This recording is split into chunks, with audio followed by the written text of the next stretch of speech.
Idan kana fama da kuncin rayuwa, idan kana fama da matsaltsalu masu tarin yawa, idan kana fama da rashin arziki da rashin samun abin da kake so, kullum kana cikin damuwa da kunci da matsaltsalu masu tarin yawa, to ka rike istighfari. Istighfari yana buɗe ƙofofin da damuwa baya buɗewa. Saboda haka kana da istighfari, kada ka shiga cikin damuwa. Kana da istighfari, kada ka yanke tsammani daga Allah, ka dinga yawan istighfari. Shi yasa wata rana an samu wasu daga cikin mutane sun zo sun tambayi Al-Hasan al-Basri, wani sai zo ya tambaye shi, yace ina cikin damuwa, sai ce ka yawaita istighfari. Bayan ya fita sai wani ya shigo yace, ya Hasan al-Basri, yace ina fama da tsananin talauci, yace ka rike istighfari. Bayan ya tafi wani sai ya shigo yace ina fama da rashin lafiya, sai ce ka rike istighfari. Bayan ya tafi wani sai ya zo yace ina fama da rashin haihuwa, sai ce ka rike istighfari. Bayan sun tafi sai ɗaliban shi suke tambayan shi suka ce mai akramakallahu, kowa ya zo ya tambaye ka ce ya rike istighfari, sai ce shin ba ku ji Allah madaukakin sarki a cikin alkur'ani ya ce fa qultu astaghfiru rabbakum innahu kana ghaffara ba? Sai ce yursilis samaa alaikum midrara wa yumdidukum bi amwalin wa banina wa yaj'al lakum jannatin wa yaj'al lakum anhara ma lakum la tarjuna lillahi wa qara. Sai ce ba Allah bane ya ce duk waɗannan abubuwan zai ba mu mutane saboda me? Saboda istighfari kawai. Saboda haka ka rike istighfari, wato kar ka yadda ka bar istighfari.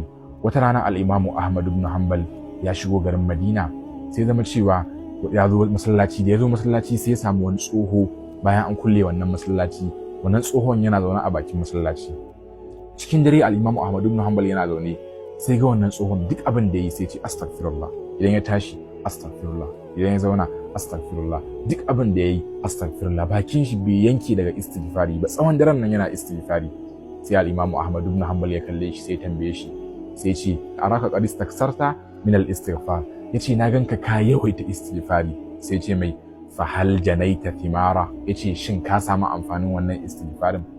Sai wannan mutumi sai kalla al-Imam Ahmad ibn Hanbal sai ce mai wallahi albarkacin istighfari, yace babu abin da na taɓa roƙon Allah maɗaukacin sarki ban samu ba, duk abin da na roƙe shi sai na samu.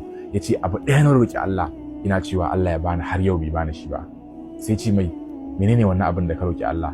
Sai ce ma al-Imam Ahmad ibn Hanbal, sai ce na kasance ina roƙon Allah ina cewa ya Allah kada ka ɗauki raina har sai ka nuna min al-Imam Ahmad ibn Hanbal ido da ido na gan shi. Kuma bai san yana magana da al-Imam Ahmad ibn Hanbal a wannan lokacin. Sai al-Imam Ahmad ibn Hanbal mamaki ya kama shi, sai ce wallahi, yace ni ne al-Imam Ahmad ibn Hanbal. Sai wannan mutumi sai ce Allahu akbar, saboda mamakin da ya shiga. Saboda haka istighfari yana bude kofofin da ba za ka taba iya tuna su ba. Saboda haka duk damuwan da kace ciki, duk kuncin da kace ciki, duk matsaltsalun da kace ciki, ka rike istighfari. Kar ka yadda bakinka ya wato yanki daga istighfari, daga ambatan Allah. Allah madaukakin sarki ya biya mana bukatunmu.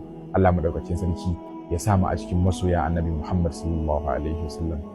Allahumma barik.